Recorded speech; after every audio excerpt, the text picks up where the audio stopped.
ஆண்டவர் மேல, அவருடைய அன்பின் மேல, அவருடைய வல்லமையின் மேல விசுவாசமா இருங்க. என் இயேசு வல்லமை உள்ளவர், அவர் என்னை கைவிட மாட்டார், அவர் எனக்கு அற்புதம் செய்வார், அவர் என்னை நடத்துவார் என்ற விசுவாசம் உள்ளவளாயிருங்க.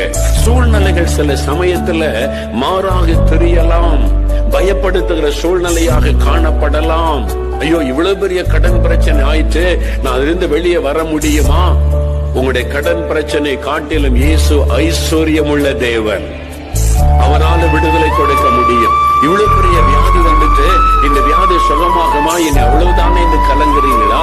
இயேசு அந்த வியாதி சுகமாக்க வல்லமை உள்ள ஒரு தேவன். இத்தனை வருஷம் ஆச்சு, எனக்கு குழந்தையே இல்லை, இனிமே எனக்கு குழந்தை பிறக்குமா, அவ்வளவுதான் நீ கலங்குறீங்களா? எத்தனை வருடம் ஆனாலும் உங்க கர்ப்பப்பை பலவீனப்பட்டு செத்து போயிருந்தாலும் அதை உயிர் பெற வைத்து அதற்குள் ஒரு குழந்தையை கொடுக்க அவர் வல்லமை உள்ள ஒரு தேவன். இன்னைக்கு விசுவாசிங்க, விசுவாசிங்க. சூழ்நிலை கண்டு பயப்படாதங்க.